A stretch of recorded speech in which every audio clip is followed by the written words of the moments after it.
اعوذ باللہ السمیع العلیم من الشیطان اللعین الرجیم بسم اللہ الرحمن الرحیم الحمد للہ والصلاة والسلام علی رسول اللہ وعلی آلہ آل اللہ واللعن علی اعدائہم اعداء اللہ اما بعد فقد قال اللہ تبارک وتعالی فی محکم کتابہ ومبرم خطابہ اعوذ باللہ من الشیطان الرجیم بسم اللہ الرحمن الرحیم افحسبتم انما خلقناکم عبثا وانکم الینا لا ترجعون صدق اللہ العلی العظیم۔ محترم ناظرین، السلام علیکم ورحمۃ اللہ وبرکاتہ۔ آپ کی خدمت میں جو موضوع لے کر حاضر ہوا ہوں وہ ہے بامقصد زندگی۔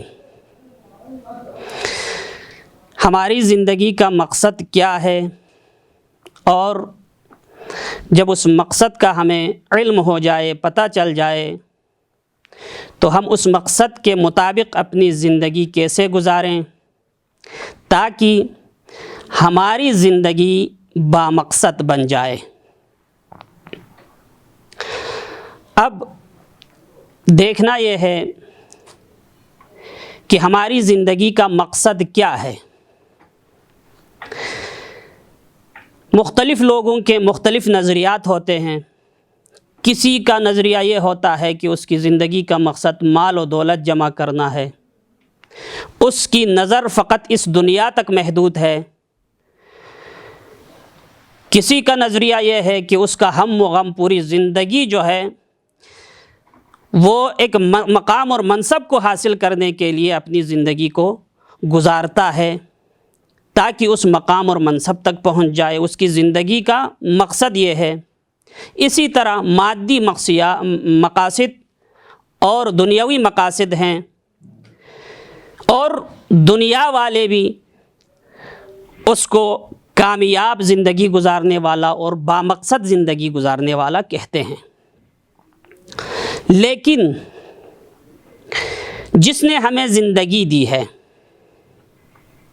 جس نے ہمیں حیات دی ہے، جس نے ہمیں خلق کیا ہے، اس خالق یکتا سے ہم پوچھتے ہیں کہ پروردگار، تو نے یہ زندگی ہمیں کس مقصد اور ہدف کے لیے دی؟ کیونکہ خداوند عالم حکیم ہے، اور حکیم بے مقصد، بے فائدہ اور بے ہدف کام نہیں کرتا۔ پس خدا نے اگر ہمیں خلق کیا ہے، یہ زندگی ہمیں عطا کی ہے، تو یقیناً اس کا ایک مقصد ہے۔ جس مقصد کو ہم جان لیں گے اور اس پر عمل پیرا ہو جائیں گے، اس کے مطابق زندگی گزاریں گے، تو ہماری زندگی بامقصد ہو جائے گی۔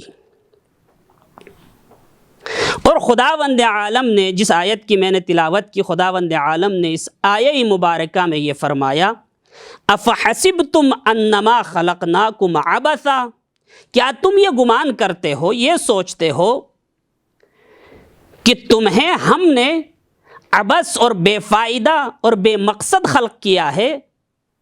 یقیناً ایسا نہیں ہے۔ اب جو اولو الالباب ہے، صاحبان عقل ہے، ان کا بھی ذکر قرآن میں ہے۔ وہ کیا کہتے ہیں؟ الذین یذکرون اللہ قیاما وقعودا وعلی جنوبہم ویتفکرون فی خلق السماوات والارض ربنا ما خلقت ھذا باطلا۔ سورہ مبارکہ آل عمران کی آیت ہے۔ پروردگار عالم کی بارگاہ میں ہمیشہ حاضر رہتے ہیں، ہمیشہ یاد خدا میں مشغول رہتے ہیں۔ قیام کی حالت میں، قعود کی حالت میں، جب وہ کھڑے ہوں، جب وہ بیٹھے ہوئے ہوں، لیٹے ہوئے ہوں، ہر حالت میں خدا کا ذکر کرتے ہیں۔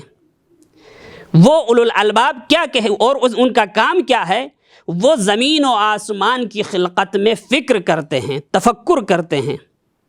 وَيَتَفَكَّرُونَ فِي خَلْقِ السَّمَاوَاتِ وَالْأَرْضِ، فکر کرنے کے بعد وہ اقرار کرتے ہیں کہ ربنا ما خلقت ھذا باطلا، پروردگار تو نے اس کائنات کو، اپنی مخلوقات کو تو نے بے فائدہ باطل اور عبث خلق نہیں کیا، کسی مقصد کے تحت تو نے خلق فرمایا ہے۔ اب ہم پروردگار عالم سے، اسی خالق سے پوچھیں جس نے ہمیں یہ زندگی عطا کی ہے۔ پروردگار، یقیناً اللہ نے کسی مقصد کے تحت ہمیں زندگی دی ہے۔ اب اس اللہ سے پوچھتے ہیں، پروردگار تو نے ہمیں یہ زندگی کس مقصد کے تحت دیا، اور کس مقصد کے اور ہدف کے تحت یہ زندگی تو نے ہمیں عطا کی۔ اب جب ہم اللہ سے یہ سوال کرتے ہیں تو آواز قدرت آتی ہے آیت قرآن کی صورت میں۔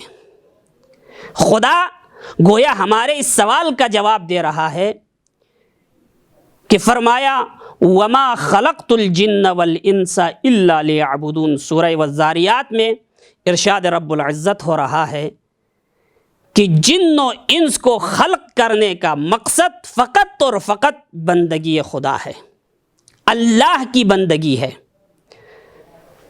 اور جو ادبیات عرب سے، عربی گرامر سے آشنا ہے، وہ جانتے ہیں کہ یہاں پر نفی کے بعد استثناء ہے، الا ہے، اور یہ حصر کا فائدہ دیتا ہے، چاہے وہ نفی لا کے ذریعے ہو یا ما کے ذریعے ہو۔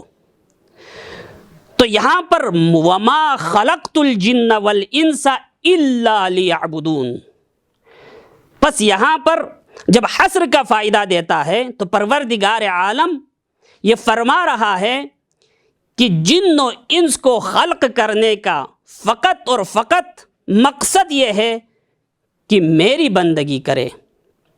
اللہ کی بندگی کے لیے خدا نے ہمیں خلق فرمایا ہے۔ تو اللہ کی بندگی میں جو اپنی زندگی گزارے گا، جو اللہ کی بندگی میں اپنی زندگی اور اللہ کے بتائے ہوئے اصولوں پر چلتے ہوئے اپنی زندگی گزارے گا، تب جا کے اس کی زندگی بامقصد ہو جائے گی۔ کیوں؟ اس لیے کہ جس نے ہمیں خلق کیا ہے وہی بتا سکتا ہے کہ ہماری زندگی کا مقصد اور ہدف کیا ہے، اور اسی نے بتایا کہ ہماری زندگی کا اور ہماری خلقت کا مقصد فقط اور فقط اللہ کی بندگی ہے۔ پروردگار عالم کی بارگاہ میں دست بدعا ہوں کہ پروردگار ہمیں حقیقی معنی میں اللہ کی بندگی کرنے کی ہمیں توفیق عطا فرمائے۔ آمین یا رب العالمین۔ والسلام علیکم ورحمۃ